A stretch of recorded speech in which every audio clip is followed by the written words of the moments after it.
Hi everyone, in this video you will learn how to use macros and Visual Basic for applications, also known as VBA. More specifically, you will learn how to automate worksheets, making it easier and faster to perform complex or repetitive tasks. So the objectives for this lesson are first recording a macro, assigning a macro to a button on the Quick Access toolbar, going back and modifying the macro.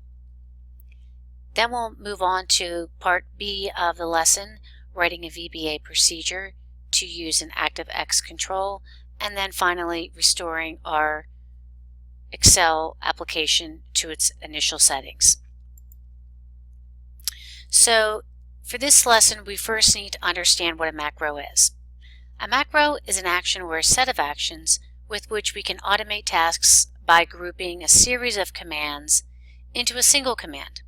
You can perform the command either with a mouse click, a keyboard shortcut, or when the workbook opens. Now VBA, or Visual Basic for applications, usually referred to as Visual Basic for short, that is a programming language that we use to write computer programs within the Microsoft Windows environment. So the macro commands are going to be located on the Developer tab, and by default this Developer tab is not displayed in Excel. So in order for us to use that, we need to enable that from the Excel Options dialog box. From within this setting, once it's installed, we want to refine or look at our macro settings and look at the effects, possible effects that they may have. For our purposes, we want to make sure that the macros are set so that we're alerted if a macro is present in the workbook. Now this setting enables us to choose every time a workbook is open whether or not you want to run that macro that is contained in the workbook. So we want to go with that second option, disabling all macros with notification. Once ready, the macro recorder will record all the steps, whether they're keyboard or mouse clicks, and it will require you to complete the actions that you want for the macro to perform. It's not going to record the navigation of the ribbon, so if you're clicking around and you're not quite sure what you're doing, that is fine, not a big deal. The record macro command records your actions to VBA, and the record macro dialog box is going to be used to enter the macro attributes. Once the recorder is turned on, every action you take will be recorded as part of the macro. Be assured that the amount of time that you take between the actions is not being recorded, so there's no need to rush. If you make an error, take the appropriate steps to correct them. The corrective steps will simply become part of the macro, and then you could edit out the mistakes of the macro later if you would like. So let's get started with the lesson. So I've already downloaded my start file, and I have a hard copy of my instructions next to me.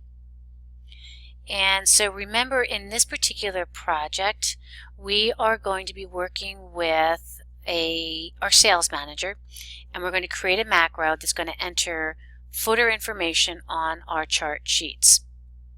We're also going to create some checkboxes that are going to indicate manager approval on the sales bonuses. So as I mentioned, I have my printout of the instructions next to me, and the first instruction is to download and open the file that you see right here. Now before we can get started, we want to make sure that our Developer tab is on, it's visible. Now I can see up here I don't see my Developer tab, so I need to go to the File tab. All the way down to the bottom we see Options. That's going to open up the Excel options. From the Excel options list, we want to select Customize the Ribbon. And on the Customize the Ribbon section, we want to scroll down or look down in that list, and we want to find Developer. And you're going to notice that it's empty. We want to go ahead and place a check mark in that box, and then we're going to say OK. Once I do that, I'm now going to see the Developer tab. I'm going to click on that. Is now visible in my application, and we are ready to get started. One of the other things, actually before we get started, is to double check under our macro security. Right? So we want to make sure that the disable all macros with notifications, that is enabled, and we are good to go. So I'm going to go ahead and say OK, and we can get started. We want to next display the mortgage chart sheet. And what we're going to do is we're going to record a macro that is going to place in footer information on our sheets. Now we can start a macro two ways, or record a macro, I should say, two ways. On the Developer tab, in the Code group is a Record Macro button. And also in the bottom left-hand corner, on the status bar at the bottom, there is a macro icon. Now, it's out of recording. The screen tip is out of the recording window here, but my screen tip tells me no macros are currently recording. Click to begin recording a new macro. So if you hover to the bottom left-hand corner of your screen and you see that icon, just go ahead and hover over that and you'll see that screen tip pop up. So you can either click on that button or you can come back to the Code group and select Record Macro. Now the first thing we're going to do is give this a name. We're going to call this chart_setup.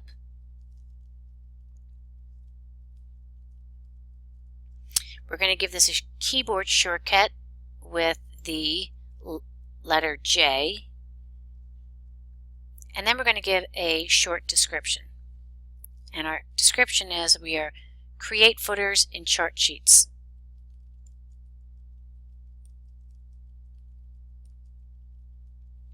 And I'm going to say OK. Once I say OK, I begin recording my keystrokes. So we want to place some footer information. So I'll go to my Page Layout tab. The instructions have me go to the Margins tab and Margins tool and go to the bottom and choose Custom Margins, which opens up the Page Setup dialog box. Under the Header and Footer tab, we want to select Custom Footer. In our left section, we want to choose Insert File Name, and then we're going to click in the right section and we want to insert sheet name.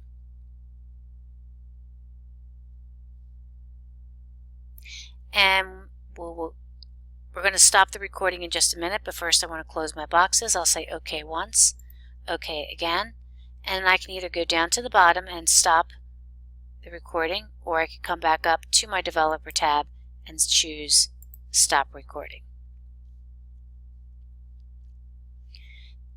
I'm now moving on to step number 4. We're going to now display our macro dialog box, and we want to edit the macro code. So I want to, in my code group here, I'm going to select macros. Now notice that we have a macro listed here. From that right hand section, we're going to choose Edit. So in here we're going to edit the code, and we want to add another line of comments. Notice the comments are in green, and the symbol, or the character I should say, for inserting comments is a single quote. And I'm going to go ahead and click in that empty line that we have here. It's there for a reason, so that we can enter in another comment. I'm going to go ahead and hit the spacebar one time, and I'm now going to insert the text, inserts file name and sheet name.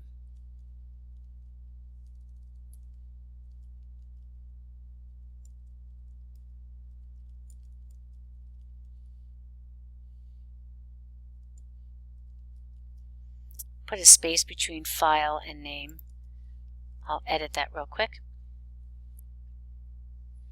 And when I'm all done, I'm going to close and return to Microsoft Excel.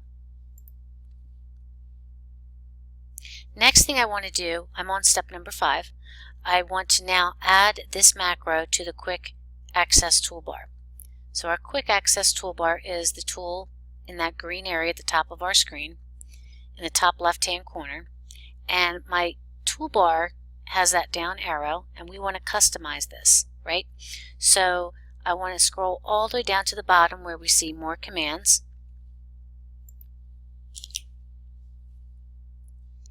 and I want to go under where it says customize the quick access toolbar, under where it says choose commands from. I'm going to choose that drop down arrow and I'm going to select macros because that's going to refine my search. And then from this list I'm going to go ahead and select chart setup, and then I'm going to add, and that's going to add that to my quick access toolbar. Before we say OK, we want to come in here and modify this, because if you take a look, you can see the icon by default that has been selected for this particular macro. We want to modify that, so we're going to come down here to modify, and they'd like us to choose the pie chart. Now our instructions tell us it's in the second row, the 9th button. But it's not in the second row, nor is it the 9th button.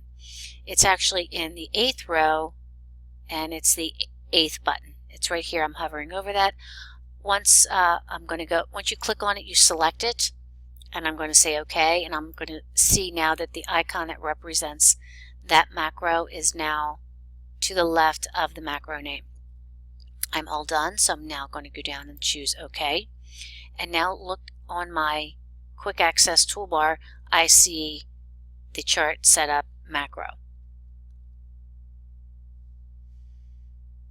Next, we're going to move on to step 6. We're going to display our construction chart, and we're going to use the button that we just assigned to insert our footer. So just so you can see what we're actually doing, I'm going to go up on my quick access toolbar. I have enabled the print preview and print button, so I'm going to go ahead and choose that, and you'll see here that I don't have a footer, and so I'm going to go on back, and now we are going to run this macro. So I'm simply going to click and I run that macro. Now because of the view that I'm in, I can't see it. However, if I go back to my print preview and print tool, I now see that my file name is in the left section of the footer and my sheet name is in the right section of the footer. I'm going to go back and to my file, right? And again, in the instructions they ask us to verify that the footer was actually inserted. So that was step number 6. Now we're going to move on and we're going to work with some ActiveX checkboxes. So now we are going to display the summary worksheet, and on the summary worksheet we're going to insert some checkboxes, some checkbox controls, ActiveX checkbox controls, and we're going to position these in this blue section over here in and around column B10, B12, and B14.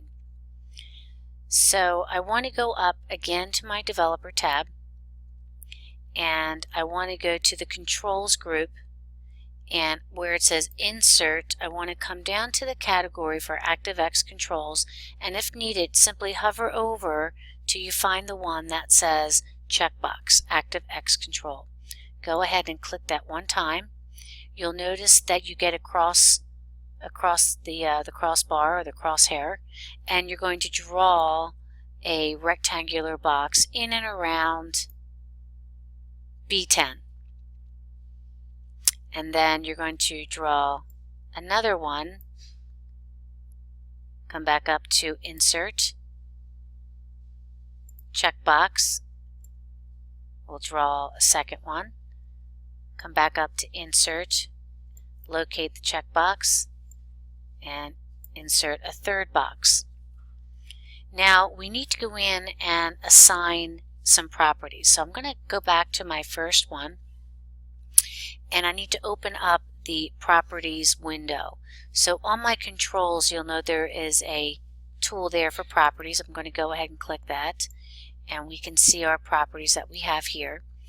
The items that we need to change, the property itself is called checkbox 1, but we want to change the name as well as the caption.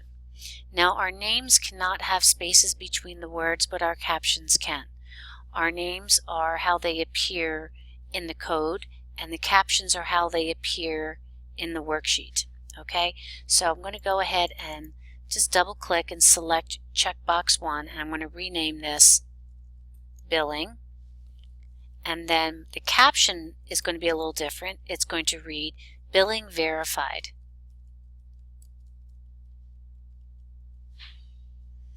I'm going to do the same thing for checkbox 2. I'm going to give it a new name and a new caption. So checkbox 2, again, I'm going to come into my name area, double click that to select it.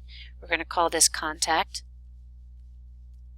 And I'm going to double click my caption, and I'm going to rename this contacts verified. And then finally, I'm going to go ahead and select my third control box here. Double click on the name to select that. So the name is manager, and my caption is manager assigned.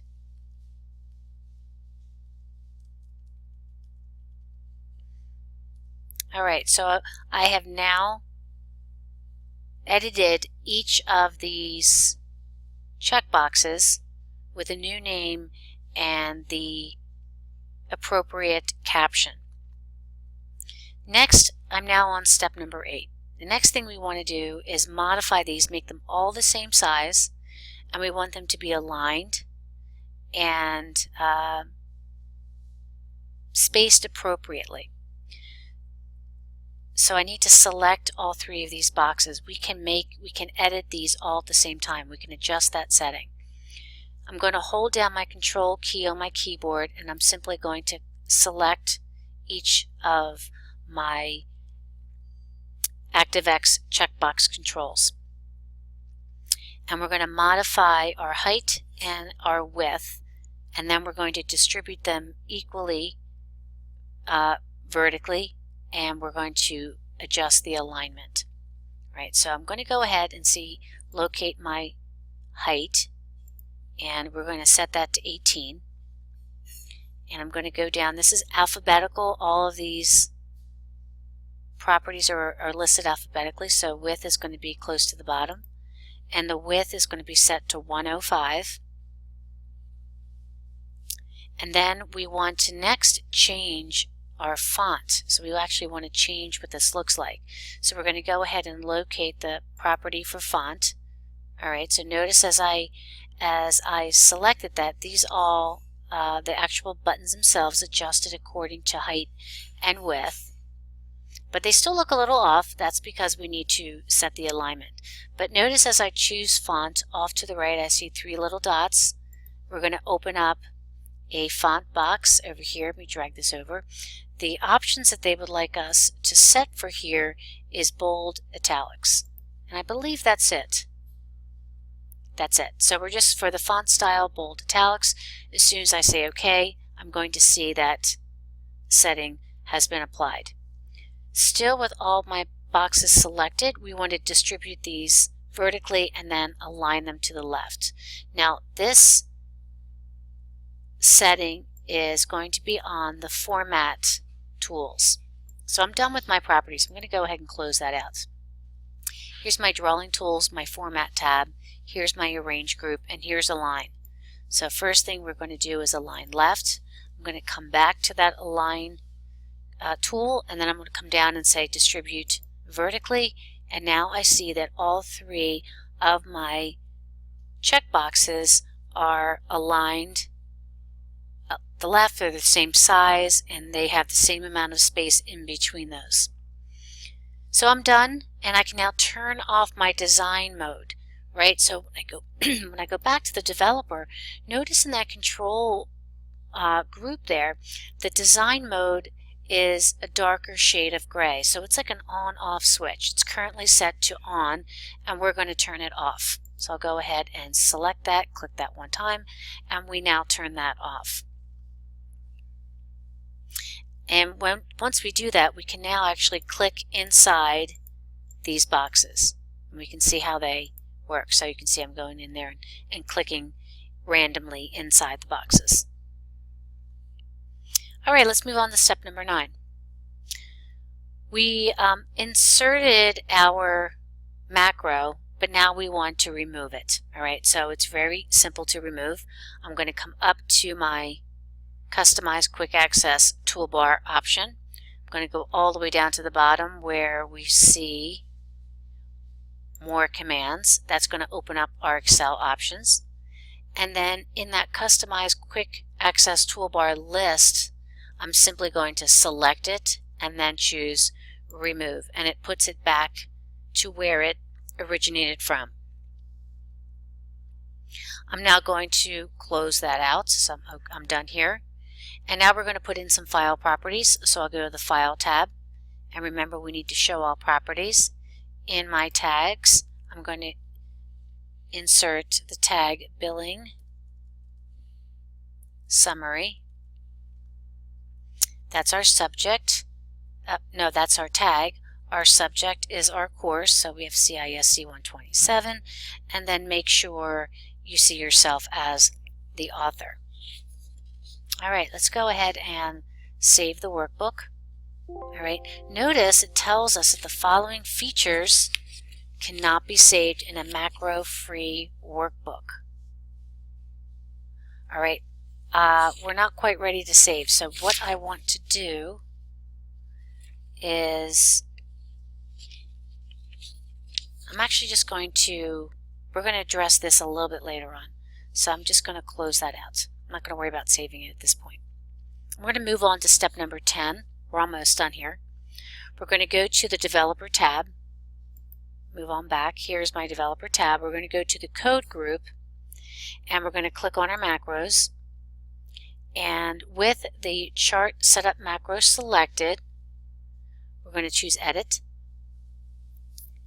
And we want to copy these 4 lines of our comments.